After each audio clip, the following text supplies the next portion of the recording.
যাই হোক, আরও একটা নতুন ভিডিওতে সবাইকে স্বাগত। আজকে আমি চলে এসেছি কল্যাণী আইটিআই মোড়ে। আর কল্যাণী আইটিআই মোড়ে দেখো কাজ এখন জোর কদমে চলছে। এদিকে দেখো সাইকেলগুলো রাখা হয়েছে, আর এইদিকে বাঁশের বেড়িগুলো যেদিকে মানে দর্শনার্থীদের প্রবেশ হয় সেই জায়গাগুলো দেখো তৈরি করা হয়ে গেছে। আর দাদারা এইদিকে যে এখানে মানে যে স্ট্রাকচারালের যে কাজগুলো আর যে সাইডে লাইটিংয়ের কাজগুলো এইগুলোই করছিল।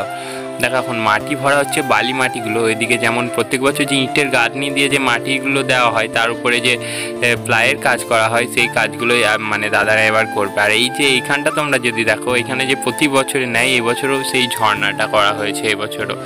আর এই যে সাইডের এগুলো লাইটিংয়ের কাজ, আর লাইটিংয়ের মানে যে কন্ট্রোল করা হবে যেখান থেকে সেখানের মানে জায়গাগুলো দেখিয়ে দিলাম। আর দেখো মণ্ডপটা দেখো মোটামুটি প্রায় রেডি হয়ে গেছে, আর পুরো কাজটাই ঝিনুকের। আজকে তোমাদের আমি ভিতরের কাজটাকেও দেখাবো। আর ভোর 4টের সময় ঠাকুর এসছে, সেটাও তোমরা দেখবে এই ভিডিওতেই, ঠিক আছে? বিস্তারিত সব কিছুই তোমাদের দেখাবো আমি এই ভিডিওতে। তার আগে দেখো কত নিখুঁতভাবে কাজ করা হয়েছে। আর প্যান্ডেলের হাইটটা যেমন হবে বলেছিল সেরকম হাইটই হয়েছে। মিনিমাম 175 থেকে 76 ফুট আই থিঙ্ক হবে, ঠিক আছে?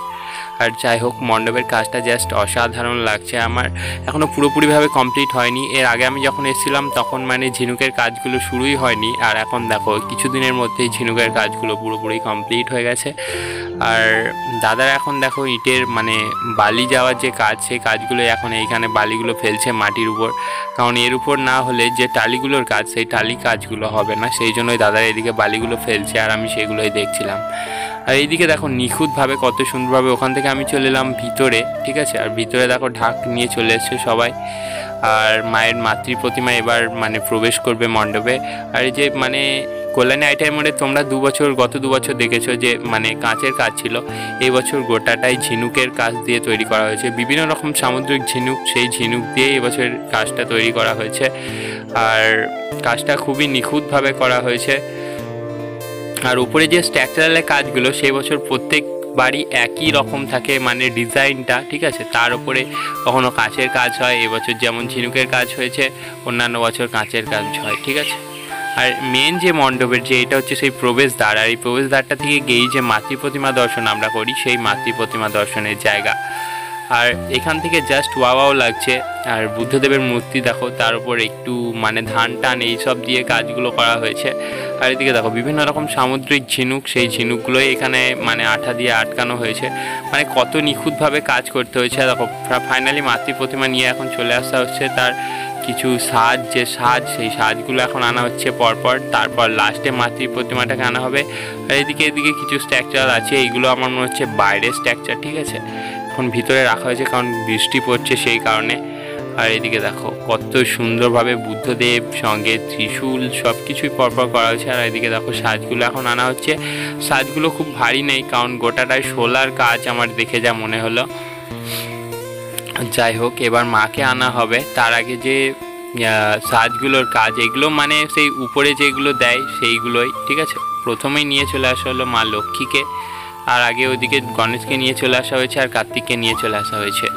এবার আসবে সরস্বতী, ঠিক আছে? আর একদম লাস্টে মাতৃ প্রতিমাটাকে আনা হবে।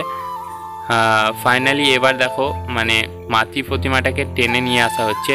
আর মাতৃ প্রতিমাটার আগে মানে এটা মাতৃ প্রতিমা না, এটা হচ্ছে মানে সরস্বতী, ঠিক আছে? এরপরে মাতৃ প্রতিমাটাকে আনা হবে। তোমরা বিস্তারিত দেখো। আর পুরো কাজটাই দেখো একদম পুরো মানে রূপোর যে হিসাবের মানে রূপোর যে রঙটা হয় সেই রঙের হিসাবেই করা হয়েছে কাজটা। ফাইনালি এখন দেখো মাতৃ প্রতিমাকে নিয়ে আসা হচ্ছে। আর মাতৃ প্রতিমা এখন মিনিমাম মণ্ডপে প্রবেশ করে গেছে, এবং মাতৃ প্রতিমা থেকে কোথায় রাখা হবে সেটাই সবাই দেখছিল।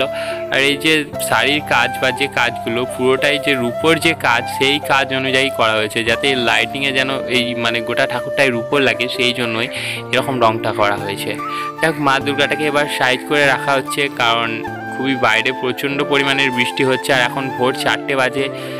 আর বেশিক্ষণ ভিডিওটা লম্বা করবো না। ভিডিওটা ভালো লাগলে অবশ্যই লাইক অ্যান্ড সাবস্ক্রাইব করো। আর নেক্সট কোথাকার ভিডিও দেখতে চাও অবশ্যই কমেন্ট করে জানিও। আর এই ঠাকুরটা কেমন লাগছে তোমরা অবশ্যই কমেন্ট করো। Tata, by.